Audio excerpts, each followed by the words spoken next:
tutorial. And the only reason I chose to do this is because I've seen a bunch of Madden videos, and most of the time the guys are just pretty much showing off. They want to show you them kicking some other guy's ass, which is, I mean, hey, you know, I have fun with that too. But for me, I want to show you guys how to actually play the game. And that means the game of football, not just the game of Madden. Kind of show you some strategies and stuff. Hopefully they help. Let's get started. And just so everybody knows, I'll be referring to myself as Crypt or Kryptonite because that is my online username. Let's go. Alright, so my first game out, I ended up playing the Eagles. I messed up the video clip by how to share it. It was my first time doing it. Whatever. The point is I'm winning 3-0. Not like you couldn't tell. But, so, we're starting out, and I want to actually explain to you guys what play I chose and why I chose it. And I chose by formation. I'm going to tell you why right now. So right now it's going to be, it looks like 2nd and 4. You know, it's mostly going to be a running down. Most guys anyway, it's going to be a running down. So I go into the nickel, and the reason why I choose the nickel is because you have an extra DB out there. And what that means is one faster guy. That means if I want to send a blitz at him, I'm okay playing man-to-man coverage because I have, you know, a decent matchup out there. Split backfield here. McCoy's going to take the handoff now. And on that note, my fucking ADD makes me stop and tell you guys what formations are. Just so you can understand everything I say throughout all my videos without ever having to stop and ask me, hey, why'd you do that? Even though you're probably gonna. Whatever.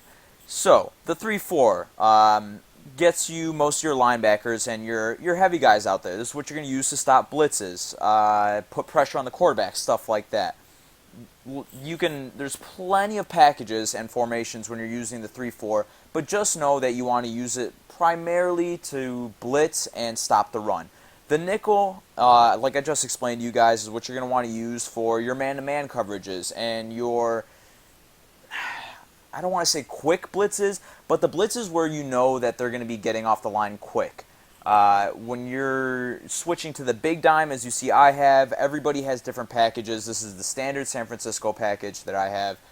The big dime is a collection of DBs with one linebacker out there. So you have enough power to stop a run if you need to, but I don't really like to use the big dime.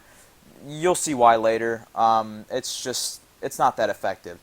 And then there's the quarter. The quarters formation, which I'm sure everybody has used before, is pretty much to stop the deep pass. That's what you want to use it for your 2-minute offenses and for the desperate idiot who's just throwing deep passes every time. Play him in the quarter and you're going to win. And the guy who's breaking with his QB every 5 seconds and making some random-ass lucky pass down the field, play him in the quarter with a contain play and you're going to fuck his ass up. Alright, let's go. Show's over. Let's do this. Leroy! That's old school. You guys might not get it. But, anyway, so you'll see me come out in the nickel again. I'm probably going to, if you see me stay in the nickel a lot, I'm probably going to throw some kind of corner blitz at him, or I'm going to do a zone blitz because that means I'm not really sure. When I stay in the nickel and I do a zone blitz, it means I'm not really sure what's going on, so I just kind of want to gauge this guy really quick.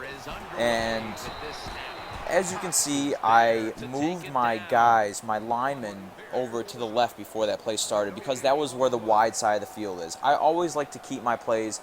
My blitzes always come in from the wide side of the field, and I always move my lineman to the wide side of the field if I see that he's got his line stacked that way. And I'll get a little bit into that, more of that later. See, I move my lineman to the right again. See how he's got his jumbo package to the right?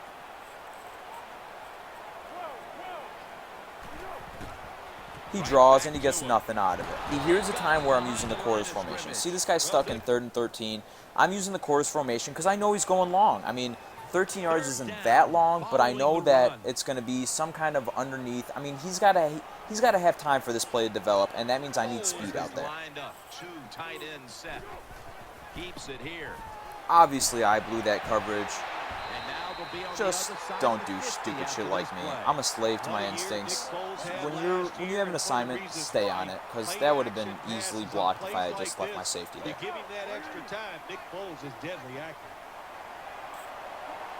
see him audibling here, so I obviously don't think he's going to do the same thing.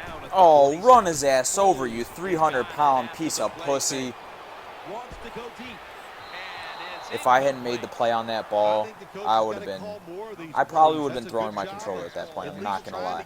Here you see me going into 3-4 bear, and 3-4 bear is a defense adapted from the Chicago Bears, if you didn't figure it out. And what that does is it puts an extra guy on the line of scrimmage, and that looks really scary if you're a QB looking at it. But you see, I went in the zone. I made it look like I was in a blitzing formation, but I stayed in the zone, and that confused the hell out of him right there.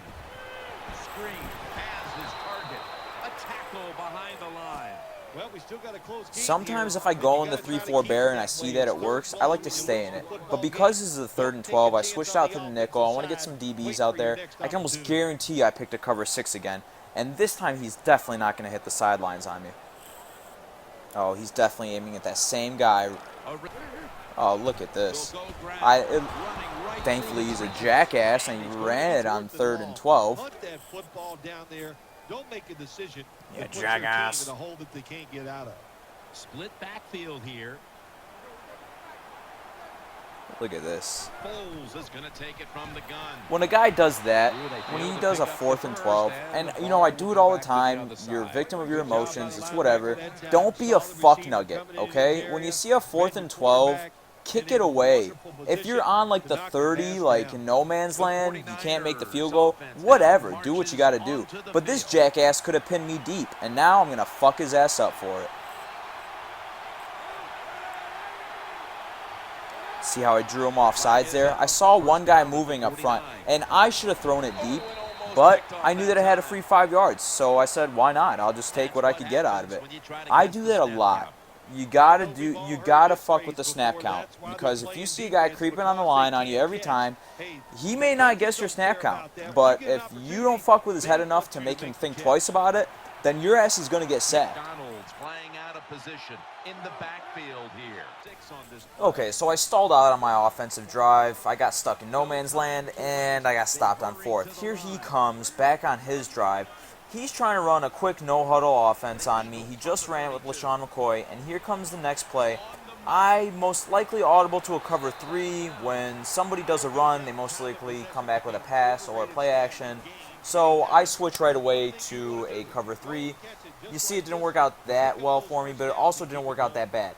Now, remember earlier when I was telling you guys about quarters formations and when there's 2-minute drives and you know a guy's getting desperate? You see me go to the quarters formation before this play even starts, and I knew it right away. I mean, look at where he is. He's only on the 49. I'm already in the deep pass formation. I'm just sure he's going long because he's going to be that guy who's going to get stuck waiting for a long pass because he wants to score right now. Obviously, you see, that time I was wrong, and I got really lucky that I had a strong lineman in there who came in and made that tackle. Me. And then this jackass wants to call timeouts with 1:11 left in the half.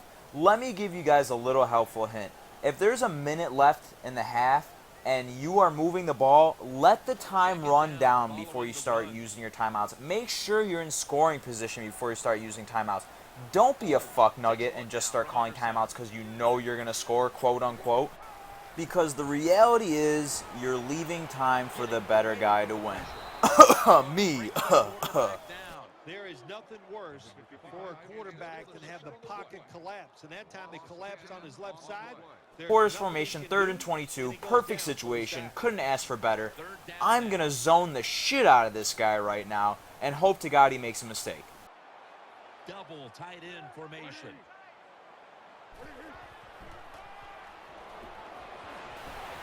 Sure does, and boom. Takeaway. Now he's given me, by calling those 2 timeouts, now he's giving me 59 seconds to work with it from midfield. Does that sound smart? If you said yes, then shut the fuck up. He quits on me, just so you guys know. I'm going to be doing another video tutorial. The next one's going to be a lot more exciting against the Denver Broncos. I'd love to go into a lot more detail and tell you guys exactly what I'm doing play by play. But unfortunately, my videos are only allowed to be 10 minutes right now because I'm just getting into this. So that's why I made this video, the defensive tutorial, and my next one's going to be the offensive tutorial. Hopefully you guys like it.